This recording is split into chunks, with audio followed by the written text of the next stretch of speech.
వాగ్దానం నెరవేరడానికి ఎన్ని సంవత్సరాలు పట్టింది? ఆ 25 ఏండ్లు ఎట్లున్నాడు ఆయన? 4:19 రోమా 4:19. మరియు అతడు విశ్వాసమందు బలహీనుడు కాక ఏమంట? దేవునికి స్తోత్రం. విశ్వాసమందు బలహీనుడు కాక రమారమి 100 వయస్సు గలవాడయుండి అప్పటికి తన శరీరము మృతతుల్యమైనట్టును శారా గర్భమును మృతతుల్యమైనట్టును ఆలోచించెను గాని అవిశ్వాసము వలన దేవుని వాగ్దానమును గూర్చి సందేహింపక దేవుని మహిమపరచి ఆయన వాగ్దానము చేసిన దానిని నెరవేర్చుటకు సమర్థుడని రూఢిగా విశ్వసించి విశ్వాసము వలన బలము నొందెను. అందరూ ఆమేన్ చెప్పండి. నీ ఓపికలో నీ హృదయం ఏం కావాలి? మొట్టమొదటిగా స్థిరపరచబడాలి. రెండవదిగా మనం చూస్తే విశ్వాసము ద్వారా మనం ఏం పొందుకుంటుండాలి? ఎప్పుడు కూడా బలాన్ని పొందుకుంటుండాలి. అందరు చెప్పండి, ఏం పొందుకుంటుండాలా? బలాన్ని పొందుకుంటుండాలి. దేవుని నామానికి మహిమ కలంగాక. అబ్రహాము బలం పొందుకున్నాడు, శారా బలం పొందుకుంది.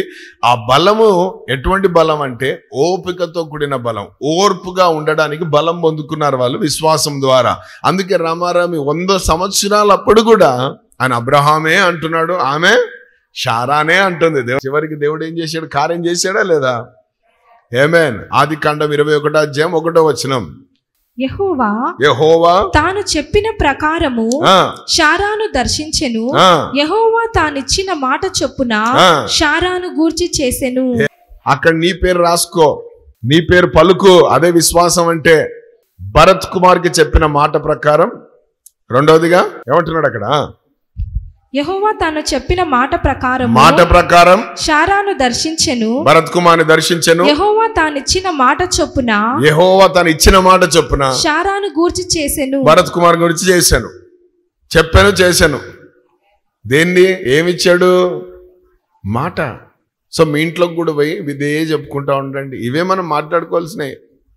సోదంతా మాట్లాడద్దు. డాక్టర్ ఇట్లా అన్నాడు, ఇంకా నీకు లేదంట, కాదంట, అవ్వదంట, అసంభవం అంట, అయిపోయిందంట. దేవునికి స్తోత్రం, హల్లెలూయా.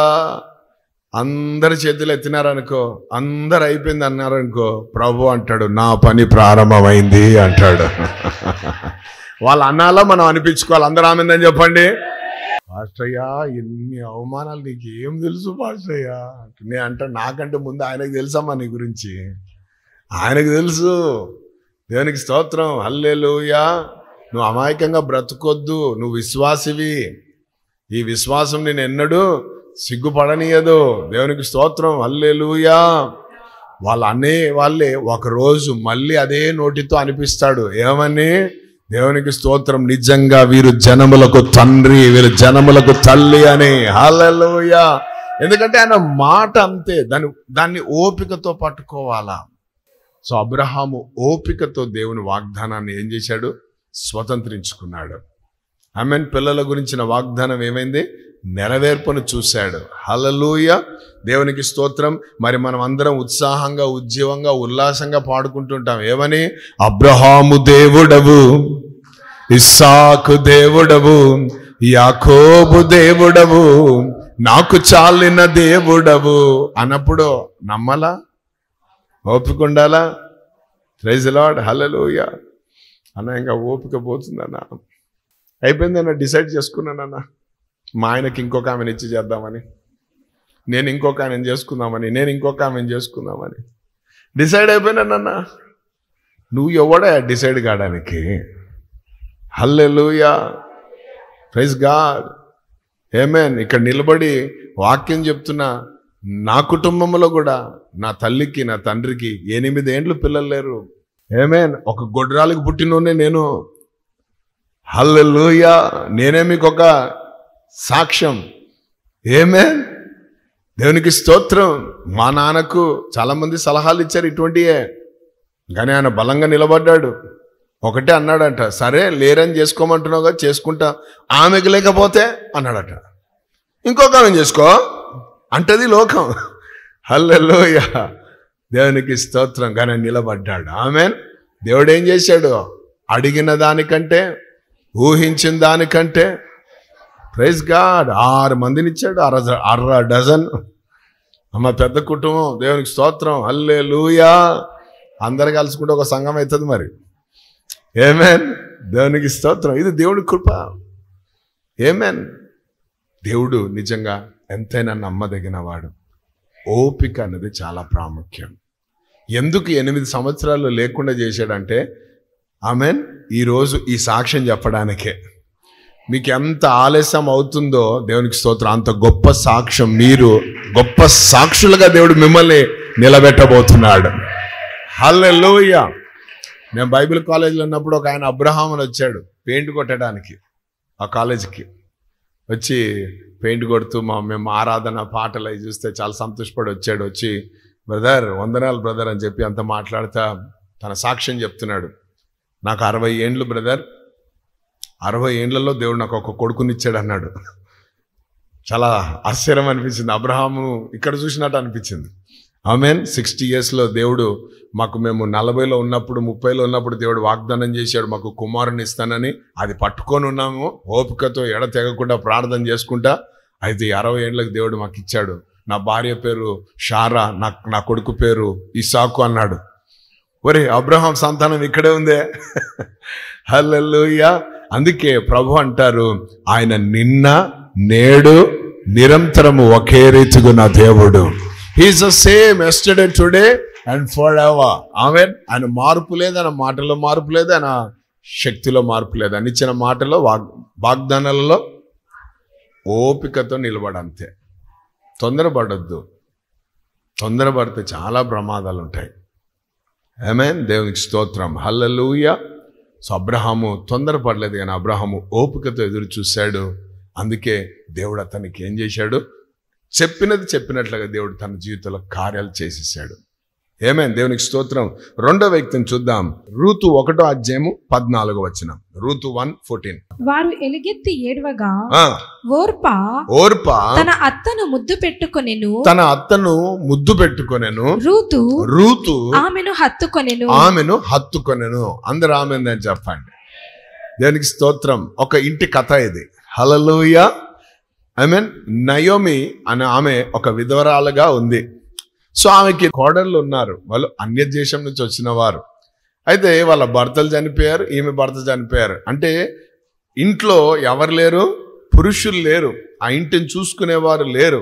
అసలు చాలా హోప్లెస్ పరిస్థితిలో, చాలా దారుణమైన స్థితిలో ఆ కుటుంబంలో పరిస్థితుల మధ్యలో వెళ్తా ఉన్నారు. అయితే అటువంటి సమయంలో అత్తగారు ఉండి, 2 కోడళ్ళు చాలా యవనస్తులు.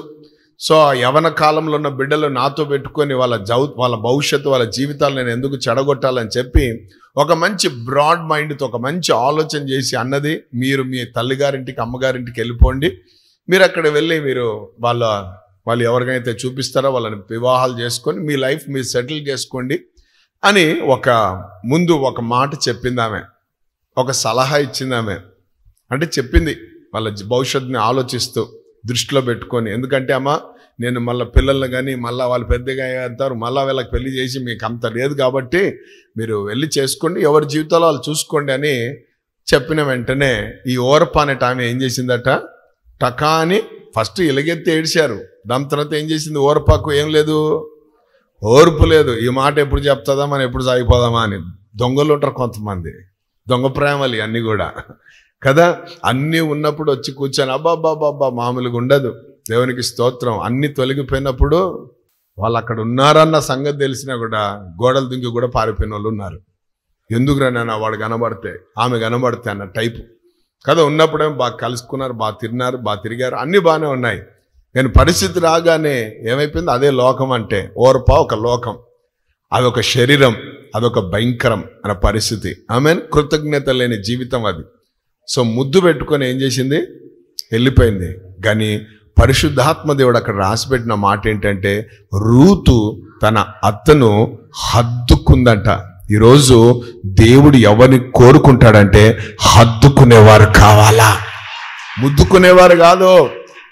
దేవునికి స్తోత్రం. పగవాడంట లెక్కలేనన్ని ముద్దులు పెడతాడు. దేవునికి స్తోత్రం. కానీ హద్దుకునే వారిని దేవుడు ఇష్టపడతాడు. సో రూతు ఒక అన్యురాలై ఉండి కూడా ఆమె ఏం చేసిందో తెలుసా, అత్తతో అంటుంది, అత్త లేదత్త మీ పిల్లలు ఉన్నప్పుడు, మీ ఆయన ఉన్నప్పుడు మనందరం కలిసి ఉన్నాం, మంచి కుటుంబంతో ఉన్నాం. ఇప్పుడు నీకు కష్టం, నాకు కష్టం, అందరికి కష్టాలు వచ్చినాయి. ఈ కష్ట సమయాల్లో ఎట్లా వదిలిపోతాను అనుకుంటున్నావు? వద్దు. నేను ఒక మాట చెప్తాను వినని ఒక మంచి తీర్మానం తీసుకుంది. ఏమని తెలుసా? ఈ రోజు నుండి నేను కోడల్ని కాదు, నీకు ఒక కూతురు లాంటి దాన్ని. నీ దేవుడే నా దేవుడు, నీ జనులే నా జనులు. దేవునికి స్తోత్రం. మరణం తప్ప మనని ఏది కూడా, ప్రైజ్ లార్డ్, అంత తీర్మానం తీసుకొని ప్రతిరోజు అత్త యొక్క పోషణ కొరకు ఆమె ఏం చేసింది? ఒక చక్కటి పొలాన్ని చూసుకొని వెళ్ళి కష్టపడి పనిచేసి పరుగులు ఏరుకుంటా కదా, గొనిగిందా తనిగిందా? ఇది ఎప్పటికీ ఉండదు, ఇది చాలా ప్రమాదం. గొనుగుతే సనుగుతే రూతుకు అసలు చరిత్ర లేదు, నయమునికి చరిత్ర లేదు. సో ఏం జరిగింది అక్కడ? అత్తకు కాపలా ఉంటే చూసుకుంటూ సంరక్షించుకుంటూ చక్కగా పోతా ఉంటే ఆ పొలంలో ఈమె పోయి బోర్డు పెట్టుకోలేదు, నేను అత్తను చూసుకుంటున్నా, ఓ అమ్మా నేను అత్తను చూసుకుంటున్నాను. అడ్వర్టైజ్మెంట్ లేవు అక్కడ ఆ యొక్క పొలానికి యజమానుడైన బోయాజుకు చెప్తున్నారు కొంతమంది, నయోమి విషయంలో ఈమె చేసిన పని అంతింత కాదు, ఆ అత్తను బాగా చూసుకుంటుంది ఆమె. అది చెప్పిన వెంటనే ఆమెను చూసిన మరుక్షణాన్నే బోయాజు ఆమెను ఏం చేస్తున్నాడు? ఆశీర్వదించడం ప్రారంభిస్తున్నాడు.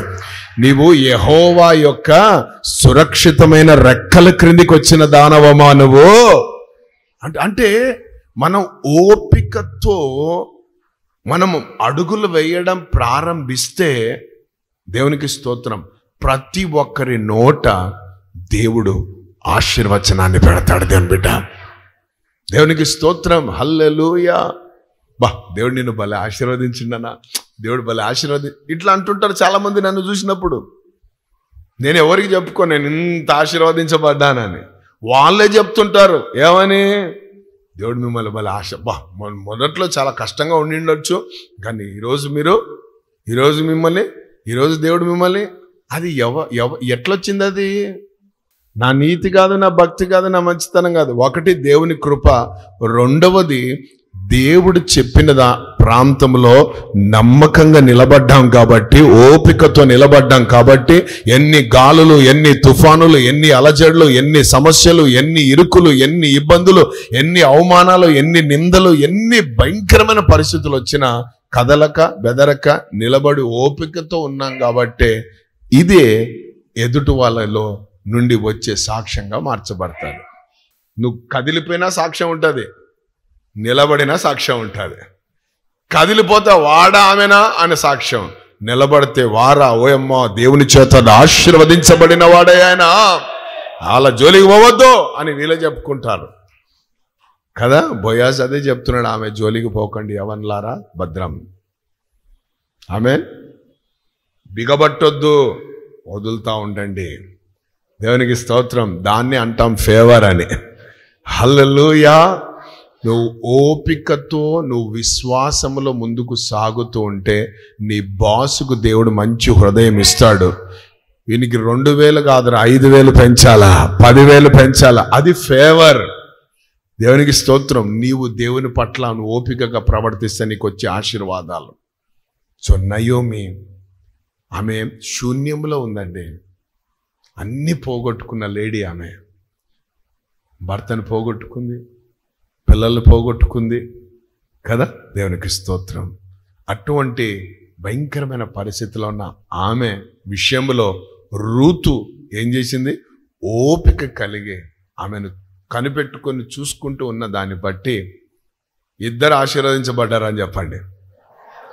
ఒకటి నయోమి ఆశీర్వదించబడింది, రెండవది ఋతు ఆశీర్వదించబడింది. పొలంలో పరిగెలు ఎత్తడానికి పోయిన ఆమె ఆ పొలానికి ఓనర్ అయిపోయింది. దేవునికి స్తోత్రం. అది ఫేవర్. హల్లెలూయా. దేవునికి స్తోత్రం. దేవునామానికి మహిమ కలుగును గాక. మంచి సలహాలు, మంచిగా చూసుకున్న ఆ విధానాన్ని బట్టి ఈ నయోమి జీవితాన్ని ఏం చేశాడు తెలుసా దేవుడు? చూడండి 4:14 రూతు గ్రంథం 4:14. అప్పుడు స్త్రీలు, ఈ దినమున నీకు బంధువుడు లేకుండా చేయనిది యెహోవా స్తుతి నందును గాక. ఆమేన్. ఆయన నామము ఇశ్రాయేలీయులలో ప్రకటింపబడును గాక. నిన్ను ప్రేమించి 7 కుమారుల కంటే నీకెక్కువగానున్న నీ కోడలు ఇతని కనెను. అతడు నీ ప్రాణమును దార్చి ముసలితనమున నీకు పోషకుడగునని నయోమితో చెప్పిరి. నయోమి అసలు ఇంక నా జీవితం మారా అన్నది. ఆమె ఏమన్నది? నన్ను నయోమి అని పిలవద్దు, నా జీవితం ఏంటి మారా అయిపోయింది, చేదు నా జీవితం, అందరినీ పోగొట్టుకొని అన్ని కోల్పోయి ఏమి లేని శూన్యంలో నేను వచ్చాను, అయిపోయింది నా స్థితి అన్న పరిస్థితుల మధ్యలో వస్తే దేవునికి స్తోత్రం, హల్లెలూయా. రూతు ద్వారా దేవుడు ఆమె జీవితంలో ఎటువంటి కార్యం చేశాడంటే అక్కడున్న స్త్రీలందరూ కూడా పొగుడుతున్నారు ఆమెని. దేవునికి స్తోత్రం, హల్లెలూయా, ఆమెన్. కొడుకులనే పోగొట్టుకున్న నా జీవితంలో ఇంకా నాకు బంధువు రక్త సంబంధం ఏముంది, ఏమి లేదు అన్న పరిస్థితిలో ఉన్న ఆమెకు ఆమె ఏం చూస్తుందట? మనవడిని చూస్తుంది. దేవునికి స్తోత్రం, హల్లెలూయా. ఎంత అద్భుతం కదా, దేవునికి స్తోత్రం.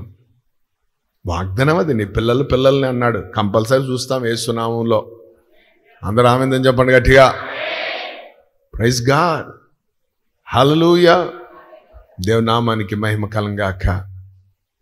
బోయాజ్కి ఎవరినిచ్చాడు తెలుసా?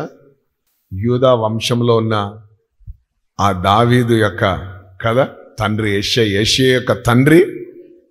దేవునికి స్తోత్రం. అంటే ఒక జనరేషన్ ఇచ్చాడు.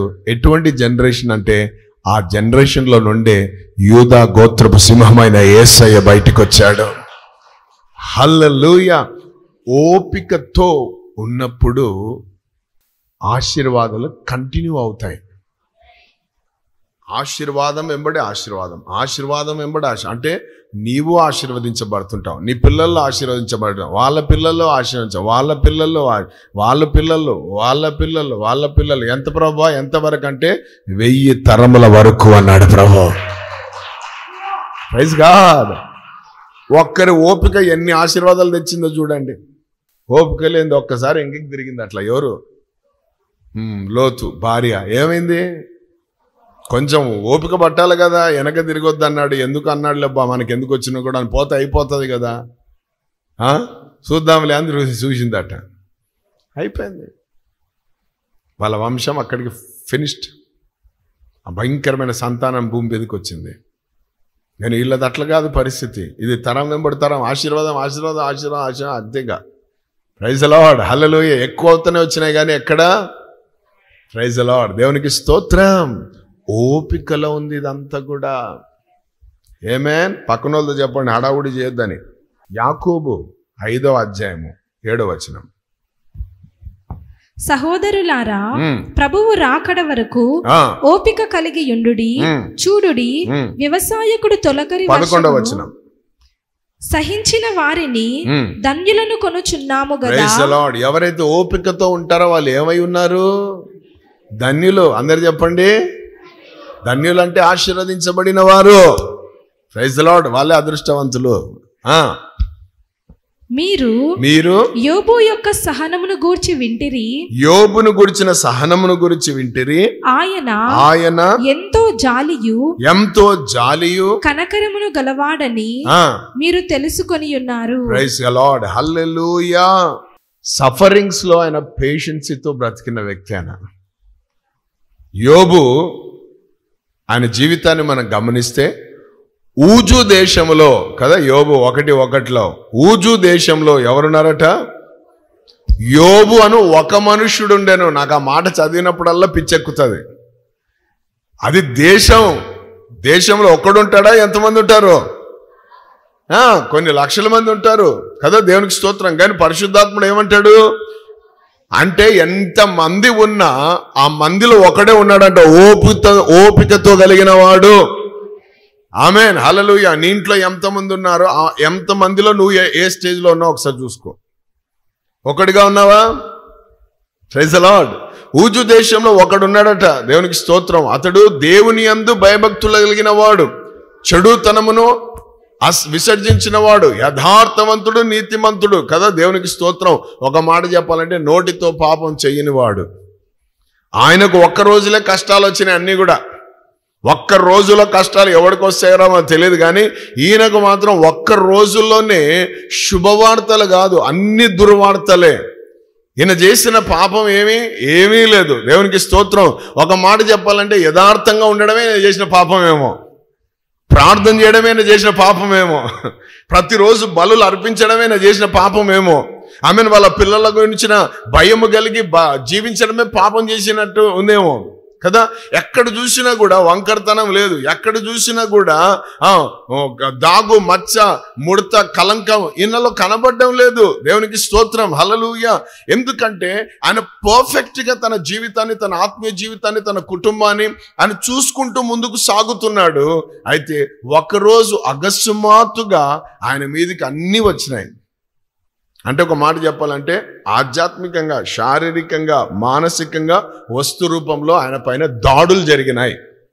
అయితే ఈ దాడులన్నీ జరిగినప్పుడు దేవునికి స్తోత్రం, ఆయన చేసిన పని ఒకటే, యెహోవా ఇచ్చాడు, యెహోవా తీసుకున్నాడు, యెహోవా నామమునకే స్తుతి కలుగును గాక అంటూ ప్రభును స్తుతించాడు.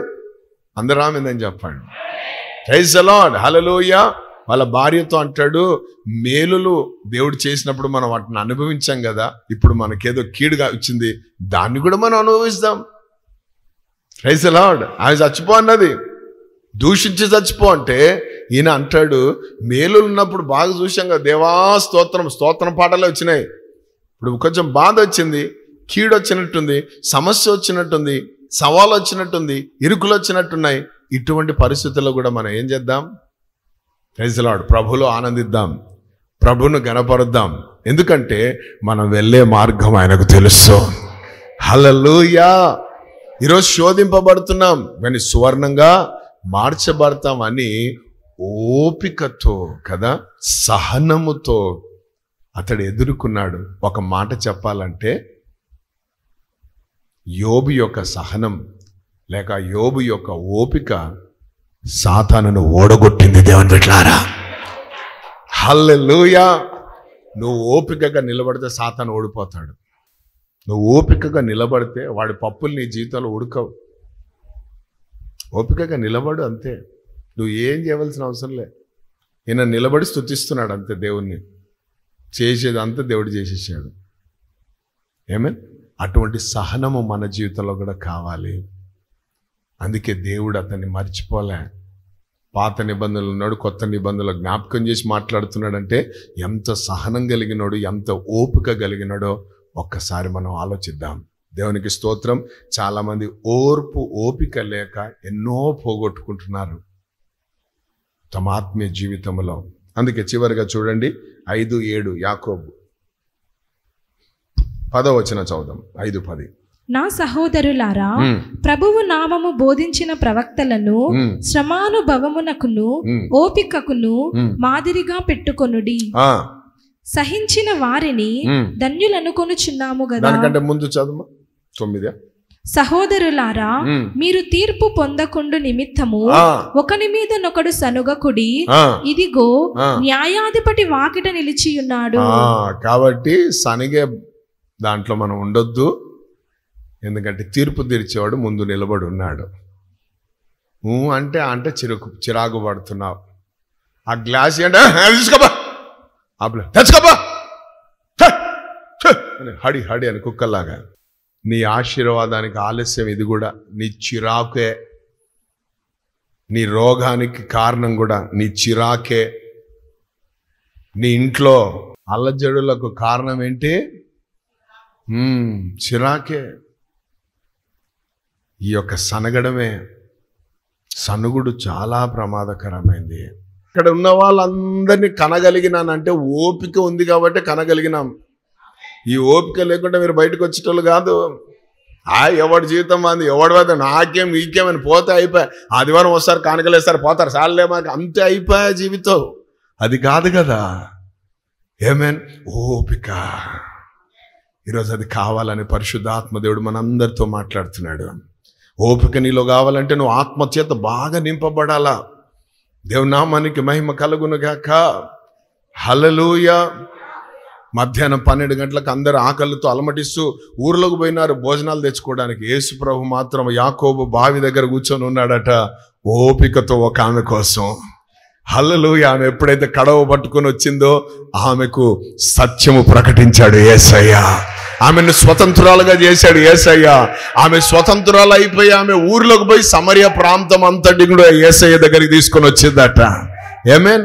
మన ఎడల ఆయన ఎంత ఓపిక కలిగి ఉన్నాడో ఒక్కసారి ఆలోచన చేయండి. ఆమేన్.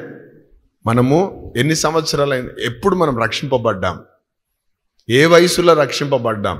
ఉదాహరణకు 24 సంవత్సరాలప్పుడు నువ్వు రక్షింపబడ్డావు అనుకో, నీ ఎడల దేవుడు 24 సంవత్సరాల నుంచి ఓపికతో సహించాడు. ఆయన 60 అనుకో ఓపికతో ఉన్నాడు, 30 అనుకో ఓపికతో ఉన్నాడు. ఎందుకంటే ఆ సమయం అంతా వేస్టే. నువ్వు ఏ రోజైతే మారు మనసు పొంది బాప్తిసం తీసుకున్నావో ఆ రోజు నుండి కరెక్ట్ జీవితం స్టార్ట్ అయింది నీకు. అది ఆ రోజు కోసం ఆయన ఎన్ని రోజులు నీ కోసం ఎదురు చూశాడు ఒకసారి ఆలోచన చేయి. అందుకే వాక్యం అంటది, ఆయన బాహు చాచి మనను ఏం చేస్తున్నాడట, పిలుస్తూనే ఉన్నాడు. ఆయన దేవనామానికి మహిమ కలుగునుగాక. ఆయన పిలుపును అందుకున్న మనం ఓపికతో ముందుకు సాగుదాం, ఓపికతో పరిగెట్టాలంట. ఇది పందెపు రంగం. ఆమేన్. హల్లెలూయా. మధ్యలో ఆగిపోతే ఓడిపోయిన వాళ్ళం అవుతాం. ఆమేన్. ఆగిపోయే పరిస్థితులు వచ్చిన బలమంతా కూడగట్టుకొని పరిగెట్టే వారం అవుతే విజయశీలులుగా మనం మార్చబడతాం. హల్లెలూయా. సో ఈరోజు ఓపిక కావాలి. దేవనామానికి మహిమ కలుగుగాక. వినడానికి ఏం కావాలి? ఓపిక కావాలి. అబ్రహాము ఓపికతో వాగ్దానాలను పట్టుకున్నాడు. అందుకే అతని వాగ్దానాలు అతని జీవితంలో నెరవేర్చాడు. రూతు, నయోమి ఓపికతో ఉన్నారు. అందుకే వాళ్ళు ఒక చరిత్రను సృష్టించేవారిగా మార్చబడ్డారు. యోబు ఓపికతో సహనం కలిగినాడు. అందుకే అతడు 2 ఆశీర్వాదం అనుభవించగలిగాడు. ఆమేన్. యేసు ప్రభు గారు కూడా ఆ సిలువను మోస్తూ కదా ఓపికగా ఆ యెరూషలేము వీధుల్లో ఆయన నీకోసం నా కోసం ఆయన మోసాడు. అందుకే ఆయన అన్నాడు, వీరేం చేయించున్నారో వీరు ఎరగరు కనుక వీరిని క్షమించండి అని ప్రార్థిస్తూ ప్రాధేయపడుతూ ఆ సిలువను మోసి మనందరికీ రోజు ఏమిచ్చాడు? రక్షణ ఆనందాన్ని కలగజేశాడు. సో ఓపికలో చాలా ఉంది. ఆమేన్. హల్లెలూయా. అట్టి ఓపికతో దేవుడు మన నింపును గాక. చిన్న ప్రార్థన. పరిశుద్ధుడా, ప్రేమ కలిగిన తండ్రి, జీవము కలిగిన మా దేవా, నీకు స్తోత్రం నాయన. పేషెన్సీ, ఓపిక నాయన చాలా ప్రాముఖ్యమైనదయ్యా. ఈరోజు చాలామంది ఓర్పాలాగా ఓపిక లేని వారిగా బ్రతుకుతున్నారయ్యా. మీతో కూర్చోడానికి ఓపిక లేదు, మీ సన్నిధిలో గడపడానికి ఓపిక లేదు నానా, మీ యొక్క స్వరం వినడానికి ఓపిక లేదు, మీ రాజ్యం కోసం పాడుపడడానికి ఓపిక లేదు ప్రభా. నానా, నడవలేని స్థితిలో, నిలవలేని స్థితిలో, కూర్చోలేని స్థితిలో, మాట్లాడలేని స్థితిలో నాన్న ఈరోజు ఎంతోమంది ఉంటున్నారయ్యా. తండ్రి నాయన, గొప్ప దేవ, ఓర్పు మాకు నిరీక్షణను కలగజేస్తుందని మీ వాక్యం సెలవిచ్చినట్లు మీరు ఆకడ దినాల్లో మేము ఓపికతో ముందుకు సాగి కృప దయచేయండి అయ్యా. సనిగే గుణం మాలో నుంచి తొలగించమని ప్రార్థిస్తున్నాను ఆయన. ఏ విషయంలో మేము సనగడానికి వీల్లేదు, ఎవరి మీద మేము సనగడానికి వీల్లేదు, దేని మీద మేము సనగడానికి వీల్లేదు నాయన. ఓపికతో మేము ఈ పందెపు రంగములో పరిగెట్టే కృప అందరికీ దయచేయమని, విత్తబడిన వాక్యం అందరి హృదయాల్లో నీరు కట్టి ఫలింపచేయండి ప్రభా. పరిశుద్ధాత్ముడా మాకు సహాయం చేయమని సకల ఘనత మహిమ ప్రభావాలు మీకే చెల్లిస్తూ యేసుక్రీస్తు నామములో ప్రార్థిస్తూ వేడుకుంటున్నాం మా పరలోకపు తండ్రి. ఆమేన్. ఆకాశమందు నీవు తప్ప నాకెవరున్నారయ్యా, ఈ లోకములో నీవుగాక వేరే ఆశ్రయ